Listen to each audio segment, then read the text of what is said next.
अयोध्या कांड।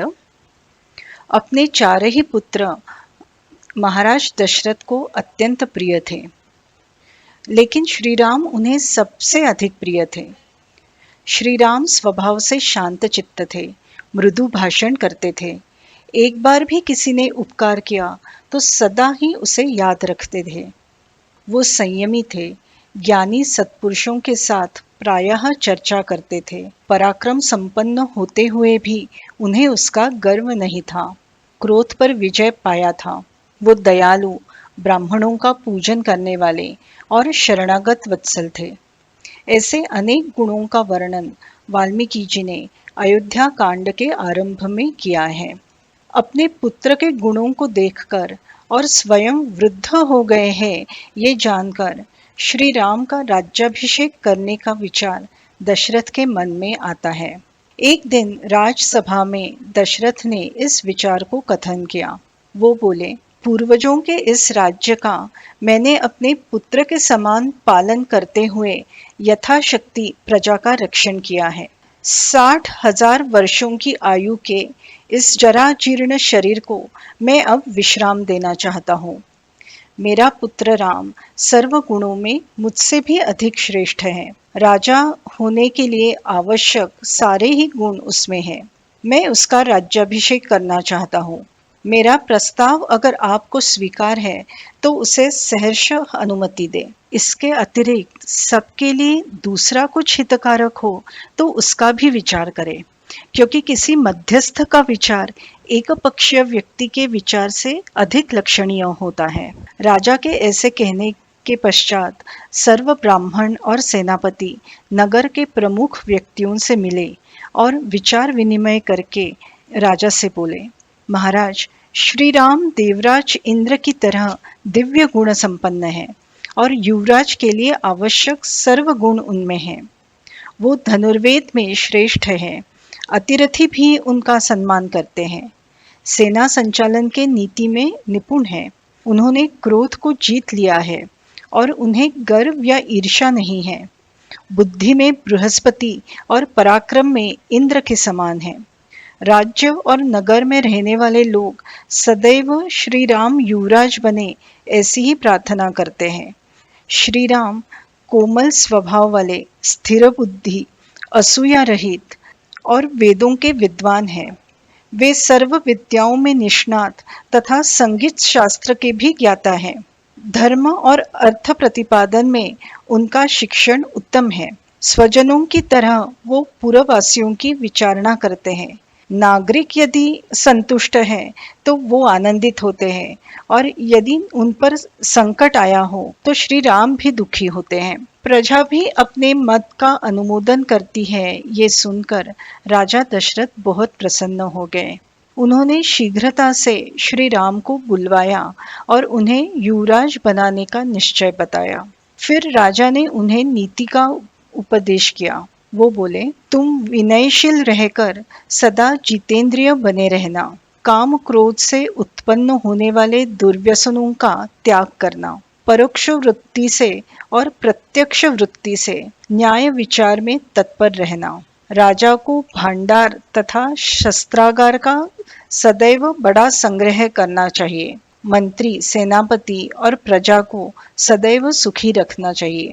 फिर राजा उन्हें जाने की आज्ञा देते हैं, लेकिन कुछ समय पश्चात पुनः बुलाते हैं और कहते हैं, मेरे जन्म नक्षत्र को सूर्य, मंगल और राहु ने आक्रांत किया है। ऐसे अशुभ लक्षण प्रकट होने पर राजा घोर आपत्ति में पड़ता है और उसकी मृत्यु हो जाती है। इसलिए मैं कल ही तुम्हारा राज्याभिषेक करवाऊंगा। इसलिए आज तुम इंद्रिय संयम पूर्वक रहकर सीता के साथ उपवास करना और कुशैया पर सोना। तुम्हारे मित्र तुम्हारा रक्षण करें। भरत राज्य में नहीं है तभी तुम्हारा राज्याभिषेक हो, ये अच्छा है। वैसे भरत बड़े भ्राता का अनुसरण करने वाला धर्मात्मा और जितेंद्रिय है, किंतु मनुष्य का चित्त सदैव स्थिर नहीं रहता। व्रत पालन की आज्ञा सुनाने के लिए श्री राम सीता के महल में जाते हैं, लेकिन वहां उन्हें पता चलता है कि वो कौसल्या के महल में है। राज्याभिषेक की वार्ता सुनकर सुमित्रा और लक्ष्मण भी कौसल्या के महल में गए थे।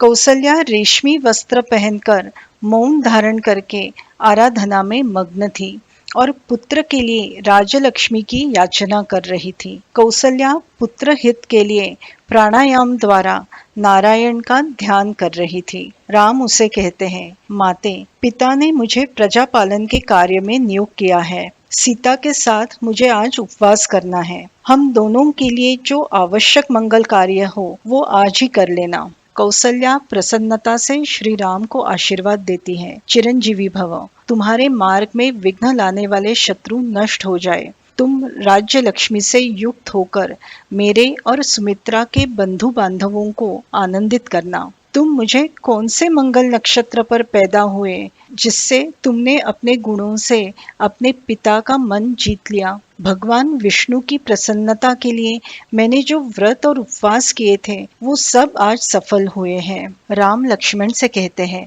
तुम भी मेरे साथ इस पृथ्वी के राज्य का पालन करना। तुम मेरा दूसरा अंतरात्मा ही हो। ऐसी बातें करके राम सीता महल में जाते हैं।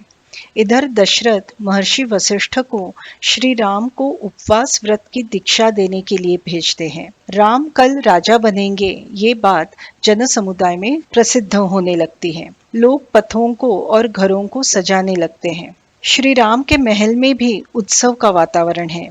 श्री राम की दासी से मंथरा को राम राज्याभिषेक की बात पता चलती है। मंथरा कैकेयी के मैके से आई हुई दासी थी। वो प्रायः कैकेयी के साथ ही रहती थी। राम राजा बनेंगे ये सुनकर उसे बहुत क्रोध आता है और वो शीघ्रता से कैकेयी के महल में आती है। सोई हुई कैकेयी को उठाते हुए मंथरा बोली, मूर्ख, तुम सो कैसे सकती हो? तुम पर तो संकट का बड़ा पहाड़ टूट पड़ा है, फिर भी तुम्हें अपनी दुरावस्था का पता ही नहीं है। तुम्हारे सामने तुम्हारे पति तो ऐसा जताते हैं कि सारा भाग्य तुम्हें ही अर्पण किया है और तुम्हारी पीठ पीछे तुम्हारा अनिष्ट चिंतते हैं। तुम्हारा भाग्य अब तुम्हारे हाथ से निकल जा रहा है। कैकेयी को इस बात से दुख हुआ और उसने पूछा, क्यों, क्या हुआ? कोई अपवित्र घटना हुई है क्या? कैकेयी के कोमल मधुर वाणी से मंथरा खिन्न हो गई और बोली, देवी, तुम्हारे भाग्य के विनाश का आरंभ हो गया है। कल महाराज राम को युवराज पद पर अभिषिक्त कर रहे हैं। ये वार्ता सुनकर मैं दुख और शोक से व्याकुल होकर अगाध भय के समुद्र में डूब गई। तुम्हारा दुख मेरा दुख है। देवी, तुम राजकुल में उत्पन्न हुई हो, एक महाराजा की महारानी हो, फिर भी तुम राजधर्म की उग्रता को कैसे नहीं समझ रही हो? आज महाराज ने राम को राज्य देने का निर्णय करके तुम्हें तुम्हारे बंधु बांधवों सहित मरण मुख में ही ढकेल दिया है। अरे, ये दुखजनक वार्ता सुनकर भी तुम्हें तो आनंद ही हो रहा है। मंथरा की बातें सुनकर कैकेयी को बहुत ही हर्ष हुआ। उपहार स्वरूप एक उत्तम आभूषण मंथरा को देते हुए वो बोली, ये तुमने बहुत ही अच्छी वार्ता सुनाई है।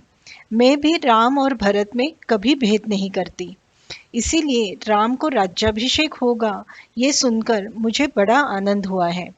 मेरे लिए तो इससे अधिक प्रिय वार्ता दूसरी कोई नहीं हो सकती। मंथरा कैकेयी की निंदा करते हुए वो आभूषण फेंक देती है और कहती है, रानी, तुम नादान हो, तुम महान संकट में पड़ी हो और तुम्हें हर्ष हो रहा है। जहाँ दुख होना चाहिए वही तुम्हें आनंद हो रहा है। तुम्हारी दुर्बुद्धि के कारण मुझे अधिक दुख हो रहा है। अरे, सौत का पुत्र तो शत्रु होता है, सौतेली माँ के लिए मृत्यु समान होता है। इस राज्य पर राम और भरत दोनों का अधिकार है, इसलिए राम को भरत से भय है। राज्य प्राप्त होने के पश्चात वो इस भय को उखाड़ डालेगा। तुम्हारी और तुम्हारे पुत्र की जो दुर्दशा होगी उसके बारे में मैं सोचकर मैं तो कंपित होती हूँ। तुम कौसल्या की दासी बनोगी और भरत राम का दास। लेकिन कैकेयी तो श्री राम के गुणों की प्रशंसा करते हुए बोली, श्री राम तो धर्मज्ञ, गुणवान, जितेंद्रिय, कृतज्ञ, सत्यवादी और पवित्र है और महाराज के ज्येष्ठ पुत्र भी है। युवराज होने के लिए वही योग्य है।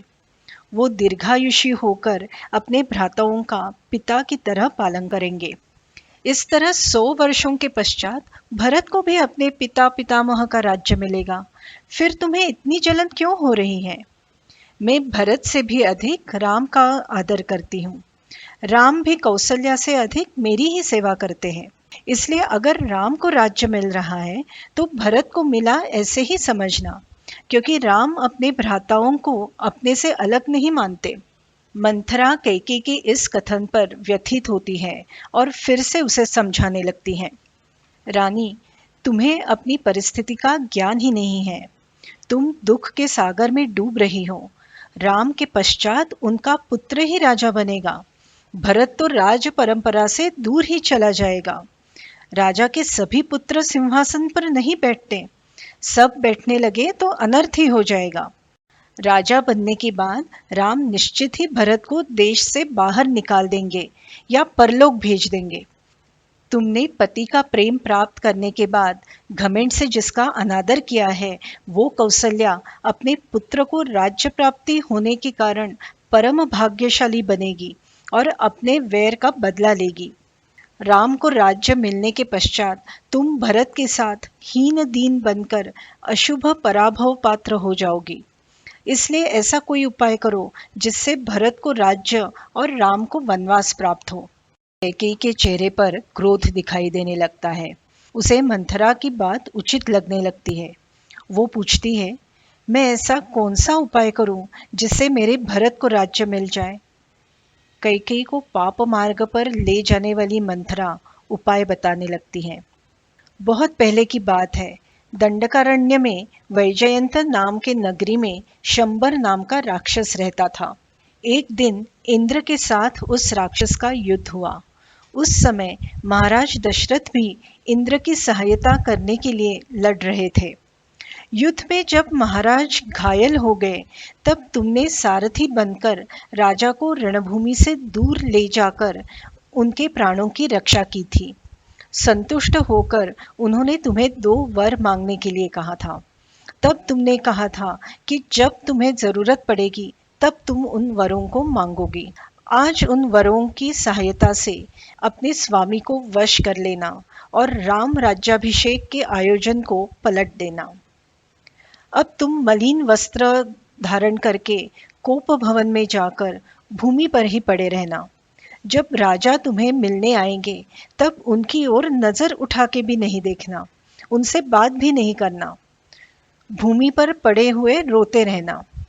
तुम अपने पति को अति प्रिय हो, इसमें कोई संदेह नहीं है। वो तुम्हारे लिए प्राण त्याग भी कर सकते हैं।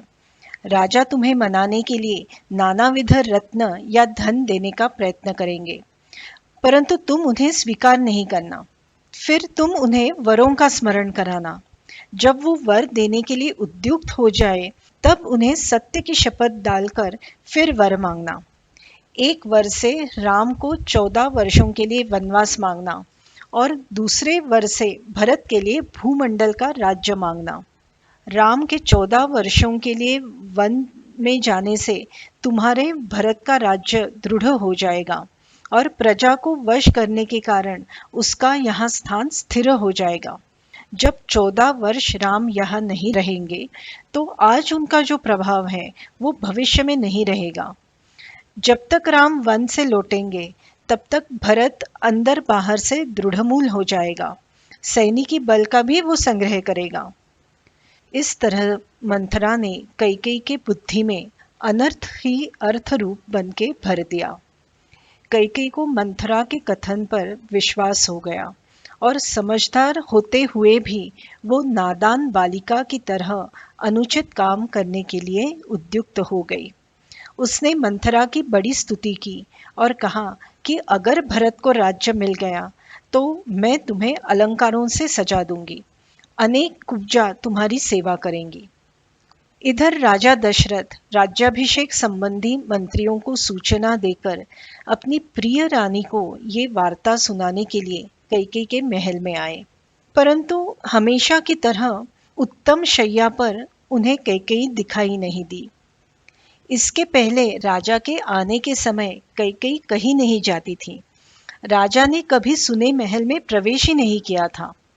प्रतिहारी से उन्हें पता चला कि रानी कोप भवन में है। राजा वृद्ध थे और रानी तरुण थी, इसलिए उन्हें वो प्राणों से भी अधिक प्रिय थी। कोप भवन में जाकर दशरथ ने देखा कि कैकेयी मलिन वस्त्र परिधान करके भूमि पर पड़ी है। उसने अपने बालों की एक ही चोटी बनाई थी। उसके पुष्पहार और आभूषण इतस्ततः बिखरे पड़े थे। इस अवस्था में कैकेयी को देखकर राजा को बहुत दुख हुआ। राजा उसे इस अवस्था का कारण पूछने लगे। देवी, तुम्हारा क्रोध मुझ पर है ऐसा तो नहीं लगता। फिर किसने तुम्हारा तिरस्कार किया है? किसने तुम्हारी निंदा की है? तुम्हें कोई रोग पीड़ा दे रहा है क्या? मेरे पास सर्वोत्तम वैद्य है, वो किसी भी रोग की चिकित्सा कर सकते हैं। बोलो, आज मैं तुम्हारा क्या प्रिय करूं? किसका प्रिय हो ऐसा करूं या किस अप्रिय को दंड दूं? किसी अवध्य का वध करूं या प्राणदंड हुए अपराधी को मुक्त करूं? कौन से धनवान को दरिद्री करूं या कौन से दरिद्री को धनवान करूं? मैं और मेरे सारे सेवक तुम्हारे आज्ञा के अधीन हैं। जिससे तुम प्रसन्न हो जाओगी मैं वही करूंगा। सर्व देशों पर मेरा आधिपत्य है। वहां मिलने वाला धन, धान्य, पशु या जो भी वस्तु तुम्हें चाहिए वो मैं लाकर तुम्हें दे सकता हूँ। तुम इतना कष्ट क्यों उठा रही हो? मैं अपनी सत्कर्मों की शपथ लेकर कहता हूँ, तुम्हारा मनोरथ मैं अवश्य पूरा करूंगा। इस प्रकार काम मोहित होकर वर देने के लिए उद्युक्त हुए राजा को कैकेयी बोली, ना किसी ने मेरा अपमान किया है, ना अपकार किया है। मेरा एक मनोरथ है जो मैं आपसे पूर्ण करना चाहती हूँ। आप पहले मनोरथ पूरा करने की प्रतिज्ञा करें, फिर मैं आपको बताऊंगी। दशरथ कामाधीन हो रहे थे। वो थोड़े हंसे और बोले, प्रिय, तुम्हें तो पता ही है, एक राम के अतिरिक्त मुझे तुमसे अधिक प्रिय कोई नहीं है। मैं राम की ही शपथ लेकर कहता हूँ कि तुम्हारा मनोरथ अवश्य पूरा करूंगा। जिसे एक मुहूर्त भी न देखने से मेरे प्राण चले जाएंगे, उसी राम की शपथ लेकर कहता हूँ, तुम जो चाहती हो वो पूर्ण करूंगा। कैकेयी अपना यमराज की तरह भयंकर मनोरथ व्यक्त करने लगती है। महाराज, पूर्व काल में देवासुर संग्राम के समय जब मैंने आपके प्राणों की रक्षा की थी, तब आपने मुझे 2 वर दिए थे। आज मैं उन 2 वरों को मांगना चाहती हूँ। पहले वर से ये जो राम के राज्याभिषेक की तैयारी चल रही है, इसके द्वारा मेरे पुत्र भरत को राज्याभिषेक करवाए। दूसरे वर से राम को तपस्वी वेश में वल्कल और मृगचर्म धारण करके 14 वर्षों के लिए दंडकारण्य में भेज दे। कैकेयी के कठोर वाक्य सुनकर दशरथ मूर्छित हो गए। उन्हें अपने कानों पर विश्वास ही नहीं हो रहा था। वो विचार करने लगे, ये कोई स्वप्न तो नहीं है, या ये मेरा भ्रम है, या मुझे कोई मनोविकार तो नहीं हो गया है। राजा दीर्घ श्वास लेने लगते हैं और शोक से चेतनाहीन हो जाते हैं। थोड़े समय पश्चात अत्यंत दुखी और क्रोधित होकर वो कैकेयी को बोले, दयाहीन, दुराचारिणी, मैंने या राम ने तुम्हारा क्या बिगाड़ा है जो तुम उसका अनिष्ट करना चाहती हो? राम तो सदैव तुम्हारे साथ सगी माता जैसा व्यवहार करता है। लगता है मैंने अपने विनाश के लिए ही तुम्हें अपने घर में स्थान दिया है। अरे, ये सारा संसार राम के गुणों की प्रशंसा करता है, फिर किस अपराध के लिए मैं उसका त्याग करूं? मैं कौसल्या या सुमित्रा को छोड़ सकता हूँ, लेकिन अपने प्राण स्वरूप पितृभक्त राम को नहीं छोड़ सकता। राम को देखकर ही मेरे हृदय में प्रेम उत्पन्न होता है। जब मुझे राम नहीं दिखाई देते, तब मेरा चैतन्य ही नष्ट हो जाता है। संभवतः सूर्य के बिना ये सृष्टि टिक सकेगी, लेकिन राम के बिना मेरे शरीर में प्राण रहना असंभव है। इसलिए ये दुराग्रह छोड़ दो। मैं तुम्हारे चरणों पर मस्तक रखता हूँ, मुझ पर प्रसन्न हो जाओ। अगर तुम्हें ये देखना है कि भरत भी मुझे प्रिय है या नहीं, तो मैं तुम्हारा पहला वर पूर्ण करता हूँ। तुम भी तो कहती थी कि तुम्हें राम बहुत प्रिय है, फिर आज उसे वन में भेजना तुम्हें कैसे अच्छा लग रहा है? राम तो तुम्हारी भरत से भी अधिक सेवा करता है। मेरे पास सहस्र स्त्रियां और सेवक है, लेकिन किसी के भी मुख से राम के बारे में कोई भी दोषयुक्त वाक्य नहीं निकलते। राम अपने सात्विक स्वभाव से सर्व लोगों को, दान से ब्राह्मणों को, सेवा से गुरुजनों को और धनुष्य बाण से युद्धस्थी शत्रुओं को जीतकर अपने अधीन रखते हैं। सत्य, दान, तप, त्याग, मित्रता, पवित्रता, सरलता, विद्या तथा गुरु शुश्रूषा, ये सर्व गुण राम में स्थिर रूप से है। उस देवतुल्य राम के बिना मेरी क्या गति होगी? कैकेयी, मैं वृद्ध हो गया हूँ। मेरी अवस्था शोचनीय हो गई है। मैं दीन भाव से तुम्हारे सामने खड़ा हूँ, मुझ पर दया करो। समुद्र पर्यंत धरती पर जो कुछ भी उपलब्ध है वो सब मैं तुम्हें दूंगा, मगर इस तरह मुझे मरण मुख में न ढकेलना। दशरथ की ये दशा देखकर भी कैकेयी विचलित नहीं हुई। वो कहने लगी, राजन, पहले वर देकर अब आपको पश्चाताप हो रहा है और धार्मिकता का डिंडोरा पीट रहे हो। जब राजर्षियों की सभा में मुझे दिए हुए वरदानों के बारे में चर्चा होगी तो आप उन्हें क्या उत्तर देंगे? यही कहेंगे कि जिसके कारण मैं आज जीवित हूँ, उस कैकेयी को वर देने की पहले मैंने प्रतिज्ञा की और फिर तोड़ दी। राजा शैब्य ने कबूतर को दी हुई प्रतिज्ञा पूर्ण करने के लिए बाज को अपना मांस दिया। राजा अलर्क ने ब्राह्मण को अपनी आंखें दी। समुद्र ने जो सीमा न उल्लंघने की प्रतिज्ञा की थी वो आज भी कायम है। आप भी पूर्व काल के महापुरुषों के वर्तन को ध्यान में रखते हुए अपनी प्रतिज्ञा न तोड़े। आप अगर धर्म को तिलांजलि देकर राम को राज्याभिषेक करेंगे तो मैं विष प्राशन करके मर जाऊंगी। दशरथ की सारी इंद्रियां व्याकुल हो रही थी। उन्हें चक्कर आ रहा था। वो दीन आतुर वाणी से कैकेयी को बोले, तुम्हें ऐसा अनर्थकारी उपदेश किसने दिया? राम के बिना भरत भी राज्य का स्वीकार नहीं करेगा। धर्म पालन में भरत राम से भी श्रेष्ठ है। जब मैं राम से कहूंगा कि तुम वन में चले जाओ, तब उसके मुख की कांति राहुग्रस्त चंद्रमा की तरह फीकी पड़ जाएगी। उसके उदास मुख को मैं कैसे देखूंगा? सारी तैयारी हो गई है। निमंत्रित राजा और सारे लोगों को मैं किस मुख से ये बताऊंगा? जब बहुश्रुत गुणवान वृद्ध पुरुष मुझे पूछेंगे कि राम कहाँ है, तब मैं उन्हें कैसे कहूंगा कि मैंने कैकेयी के दबाव में आकर राम को घर से निकाल दिया है। जब जब कौसल्या एक दासी, सखी, पत्नी और माता की तरह मेरा प्रिय करने के हेतु मेरी सेवा करती थी, तब तुम्हारे कारण ही मैंने उसका सत्कार नहीं किया। राम वन में जा रहे हैं ये देखकर और सीता को रोते हुए देखकर मैं अधिक काल जीवित नहीं रहूंगा। लोग मेरी निंदा करेंगे, मूर्ख और कामी कहेंगे, स्त्री को संतुष्ट करने के लिए पुत्र को वनवास दिया कहेंगे। मेरा राम वन के कष्ट कैसे सहन करेगा? जो सर्वदा रथ और हाथी पर सवारी करता है, वो वन में पैदल कैसे चल सकेगा? जिसके लिए राजगृह के आचारी आज मैं बनाऊंगा कहकर स्वादिष्ट भोजन बनाते हैं, वो राम वन के कटु और साधारण कंदमूल कैसे खा सकेगा? यदि भरत को भी राम का वन में जाना उचित लगे, वो मेरा देह संस्कार न करे। श्री राम कभी किसी को अप्रिय अथवा अहितकारक वचन नहीं बोलते। वो कटु वचन तो जानते ही नहीं है। इन सद्गुणों के कारण उनका सर्वत्र सम्मान होता है। तुमने राम में ऐसा कौन सा दोष देखा है? जिसके अनेक दोष सिद्ध हुए हैं, उसी को वनवास दिया जाता है। राजा पुत्र शोक से व्याकुल होकर पृथ्वी पर अचेत होकर गिर गए, किंतु इससे कैकेयी का मत नहीं बदला।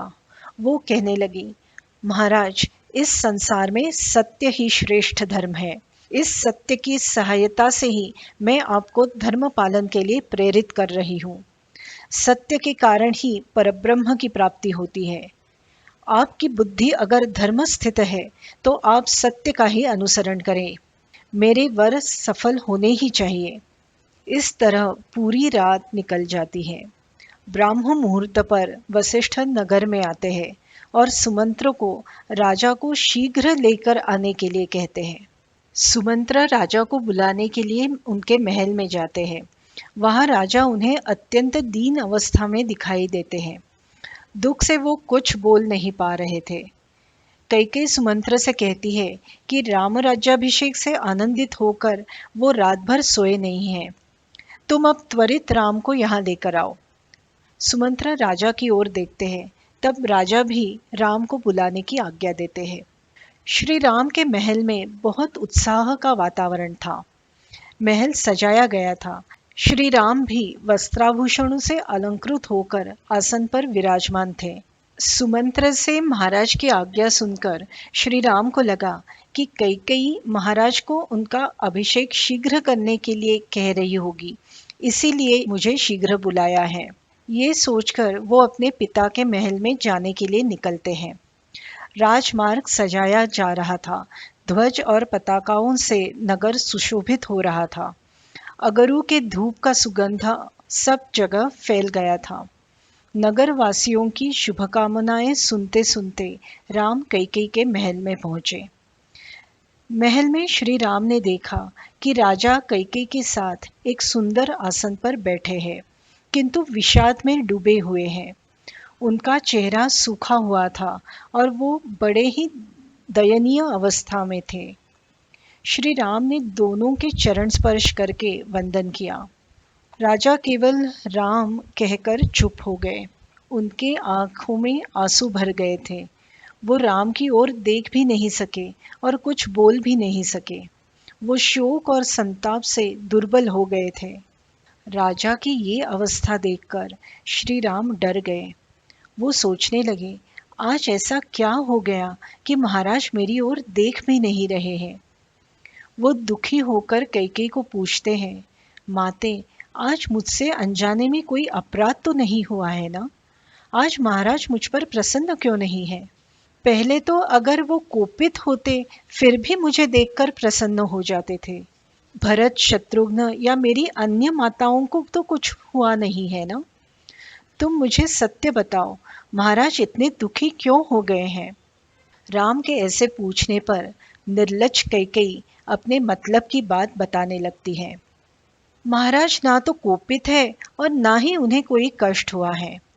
उनके मन में कुछ है, लेकिन तुम उन्हें इतने प्रिय हो कि कोई अप्रिय बात उनसे कही नहीं जा रही है।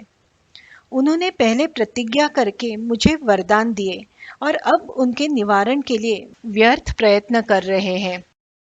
राम, सत्य ही धर्म का मूल होता है, इसलिए जैसे ये सत्य का पालन करेंगे वैसे ही तुम्हें भी करना पड़ेगा।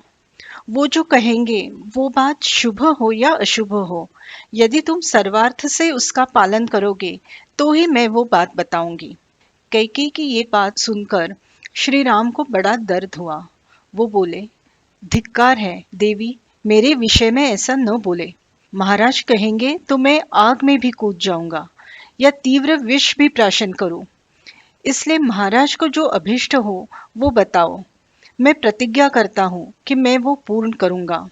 कैकेयी श्री राम को सारा वृत्तांत कथन करती है और कहती है कि अगर तुम अपने पिता को सत्य प्रतिज्ञा बनाना चाहते हो तो आज ही दंडकारण्य में चले जाओ। इतनी ही बात है, लेकिन तुम्हारे वियोग के कष्ट से राजा दुखी हो गए हैं। इतने अप्रिय एवं कठोर वचन सुनकर भी श्री राम यत्किंचित भी व्यथित नहीं हुए। वो बोले, माते, ऐसा ही होगा। मैं महाराज की प्रतिज्ञा का पालन करने के लिए जटा और वल्कल धारण करके वनवास के लिए अवश्य जाऊंगा। पिता की सेवा अथवा उनकी आज्ञा का पालन करना इससे महत्वपूर्ण धर्म दूसरा नहीं है। मैं तो केवल तुम्हारे कहने पर भी भरत के लिए ये राज्य, संपत्ति और प्राण देने के लिए भी तैयार हो जाता, मगर तुमने मुझसे स्वयं ये बात नहीं कही, महाराज को बताई, उन्हें कष्ट दिया। इससे तो लगता है कि तुम्हें मुझ में कोई भी गुण नहीं दिखाई दे रहे हैं। तुम शीघ्र ही भरत को बुलवा लो, मैं आज ही दंडकारण्य में जाऊंगा। राम दशरथ की ओर देखते हैं। वो अभी भी भूमि की ओर देखते हुए अश्रु बहा रहे थे। श्री राम की बातों से कैकेयी प्रसन्न हो जाती है और कहती है, राम, तुम शीघ्र ही वन में चले जाओ। तुम जब तक सामने रहोगे तब तक इनका दुख कम नहीं होगा। तुम जब तक इस नगर से वन में नहीं चले जाते तब तक ये स्नान अथवा भोजन नहीं करेंगे। इस पर राम नम्रता से कहते हैं, मैं माता कौसल्या की आज्ञा लेकर और सीता को समझाकर आज ही दंडक वन की यात्रा के लिए प्रस्थान करूंगा। दशरथ अतीव दुखी हुए थे। श्री राम ने दोनों के चरण स्पर्श किए और फिर बाहर निकले। लक्ष्मण को ये अन्याय देखकर बहुत क्रोध आया, लेकिन वो कुछ न बोलते हुए अश्रु भरे नेत्रों से श्री राम के पीछे गए। श्री राम ने अपने ऊपर छत्र चामर धरने के लिए मना कर दिया। इंद्रियों को काबू में रखते हुए ये अप्रिय घटना कौसल्या को बताने के लिए श्री राम उनके महल में गए। उस समय श्री राम ने अपने मन को पूर्ण संयमित किया था। जो नित्य उनके साथ रहते थे, उन्हें भी उनके चेहरे पर कोई भी चल विचल दिखाई नहीं दी। इधर कौसल्या सारी रात जागकर पुत्र हित की कामना करते हुए एकाग्र चित्त से भगवान विष्णु की पूजा कर रही थी। जब श्री राम वहां पहुंचे तब व्रत पारायण होकर वो अग्नि में आहुति दे रही थी। श्री राम को देखकर उन्हें बड़ी प्रसन्नता हुई। उन्होंने श्री राम को बैठने के लिए आसन दिया। विनयशील श्री राम कहने लगे, माते, आपको कदाचित ज्ञात नहीं है, आप पर बड़ा संकट आया है। मैं जो कहने वाला हूँ उससे आपको, सीता और लक्ष्मण को बहुत दुख होगा, किंतु कहना अनिवार्य है। मैं दंडकारण्य में जा रहा हूँ। अब मुझे इस बहुमूल्य आसन का क्या प्रयोजन? अब तो कुशासन पर बैठने का समय आया है। मैं सारे राजभोग्य वस्तुओं का त्याग करके फलमूलों पर निर्वाह करते हुए 14 वर्षों पर्यंत निर्जन वन में जा रहा हूँ। महाराज युवराज पद भरत को दे रहे हैं और मुझे तपस्वी बनवाकर वन में भेज रहे हैं। ये अप्रिय बात सुनकर वन में कुल्हाड़ी से कटे वृक्ष की भांति कौसल्या पृथ्वी पर गिर पड़ती है। वो कहती है, अगर तुम्हारा जन्म ही नहीं हुआ होता तो मुझे केवल एक बात का ही दुख रहता कि मुझे संतान नहीं है, लेकिन ऐसा संकट का पहाड़ तो नहीं गिरता। अरे, पति के प्रभुत्व काल में ज्येष्ठ रानी होते हुए भी मुझे छोटे सौत का अप्रिय भाषण सुनना पड़ता था। पति से मुझे सदैव तिरस्कार ही प्राप्त हुआ, कभी भी प्रेम या सम्मान नहीं मिला। मैं कैकेयी की दासी की तरह ही समझी जाती थी। तुम्हारे होते हुए भी अगर मेरी ये स्थिति थी तो तुम्हारे न रहने से मेरी क्या दशा होगी। इस वृद्धावस्था में सौत से तिरस्कृत होने का दुख मैं सहन नहीं कर पाऊंगी। पुत्र सुख के लिए मैंने जो व्रत, दान और संयम किए थे वो सब व्यर्थ हो गए हैं। मेरा हृदय अवश्य ही कठोर है, जो तुम्हारे विरह का वृत्तांत सुनकर भी उसके टुकड़े टुकड़े नहीं हो रहे हैं। अगर कोई इच्छा से मृत्यु ला सके तो मैं आज ही यमलोक चली जाती, लेकिन अगर मुझे मृत्यु नहीं आती तो मैं भी तुम्हारे साथ वन में चलूंगी। ऐसा कहकर वो बड़ा विलाप करने लगती है। कौसल्या का विलाप देखकर अत्यंत दुखी हुए लक्ष्मण कहते हैं, माते, श्री राम का राज्य त्याग करके वन में जाना मुझे भी अच्छा नहीं लग रहा है। महाराज वृद्ध हो गए हैं और कामदेव को वश हो गए हैं, इसलिए उनकी बुद्धि विपरीत हो गई है। मुझे तो संसार में ऐसा एक भी व्यक्ति दिखाई नहीं दे रहा जो श्री राम के अपरोक्ष भी उनका दोष बता सके। फिर कौन से अपराध के लिए महाराज इन्हें वन भेज रहे हैं? राम को कहते हैं, आप मेरी सहायता से राज्य की सूत्र हाथ में ले। जो भी विरोध करेगा मैं उसका वध कर दूंगा। अगर पिताजी ही हमारे शत्रु बनेंगे तो हमें भी मोह ममता त्याग कर उन्हें कैद करना चाहिए अथवा उनका वध करना चाहिए। कौसल्या कहती है, जिस प्रकार आदरणीय महाराज तुम्हें प्रिय है उसी प्रकार मैं भी हूँ।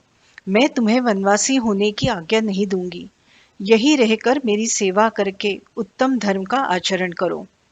यदि तुम मुझे इस तरह शोकमग्न अवस्था में छोड़कर चले जाओगे तो मैं उपवास करके अपने प्राण त्याग दूंगी। यदि ऐसा हुआ तो तुम्हें ब्रह्म हत्या के समान पातक लगेगा। अत्यंत दीन हुई अपनी माता को श्री राम समझाने लगते हैं। माते, मैं तुम्हारे चरणों पर मस्तक रखता हूँ। पिताजी की आज्ञा का उल्लंघन करने का सामर्थ्य मुझ में नहीं है। पूर्व काल में कंडु मुनि ने पिता के आज्ञा पालन स्वरूप अधर्म होते हुए भी गाय का वध किया था। जमदग्नि पुत्र परशुराम ने भी पिता की आज्ञानुसार अपनी माता रेणुका का वध किया था। ये और अन्य देवतुल्य पुरुषों ने भी पिता की आज्ञा का पालन किया है, इसलिए आप मुझे न रोकें। फिर श्री राम लक्ष्मण को समझाते रहे, मेरे प्रति तुम्हारा प्रेम और पराक्रम मैं जानता हूँ, किंतु इस संसार में धर्म ही सर्वश्रेष्ठ है। पिता, माता अथवा ब्राह्मणों को दिए हुए वचन को पूरा करने की गई प्रतिज्ञा असत्य ठहराना योग्य नहीं है। इसलिए मैं पिता के आज्ञा का उल्लंघन नहीं कर सकता। केवल क्षात्र धर्म का ही अवलंबन करने वाली इस बुद्धि का त्याग करो, धर्म का आश्रय लो और कठोरता त्यागो। फिर वो कौसल्या से कहते हैं, माते, मुझे वन में जाने की अनुज्ञा दे। दुख को अपने हृदय में ही दबा कर रखिए। मुझे, आपको, सीता, लक्ष्मण और माता सुमित्रा को भी पिताजी की आज्ञा में ही रहना होगा। यही सनातन धर्म है। इस प्रकार और भी कई प्रकार से लक्ष्मण और कौसल्या को मनाने के लिए वो धर्म का रहस्य उन्हें समझाते हैं। परंतु कौसल्या श्री राम के साथ वन जाने की हट करती हैं। तब श्री राम उन्हें पतिव्रता धर्म याद दिलाते हैं। वो कहते हैं कि जब पति जीवित हो तब पुत्र के साथ स्त्री का जाना अयोग्य माना जाता है। जो स्त्री उत्तम व्रतोपवास करती है परंतु पति की सेवा नहीं करती, उसे पाप की गति ही प्राप्त होती है। इसके विरुद्ध देव पूजा न करने वाली स्त्री केवल पति की सेवा से ही उत्तम स्वर्ग लोक प्राप्त कर लेती है। स्त्री को चाहिए कि वो सदैव ही पति को प्रिय रहे और उसके हित में तत्पर रहे। यही स्त्री का वेद एवं सनातन धर्म है। इसलिए आप भी पिताजी को पुत्र वियोग से कष्ट न हो, इसका प्रयत्न करते हुए यहीं पर रहना। भरत भी धर्मात्मा है, वो आपकी सेवा करेगा। इस प्रकार श्री राम का दृढ़ निश्चय देखकर बड़े यत्न से कौसल्या उन्हें जाने की अनुज्ञा देती हैं। स्वस्ति वाचन करते हुए उन्हें मंगल आशीर्वाद भी देती हैं। वो कहती हैं, धर्म पर स्थिर रहकर तुम शीघ्र ही वन से लौट आना। दिशा, नक्षत्र, देव, वनदेवता आदि तुम्हारा वन में रक्षण करें। वन्य हिंस्र प्राणी तुम्हें पीड़ा न दे। अपनी माता का आशीर्वाद लेकर सीता से मिलने श्री राम अपने महल में आते हैं।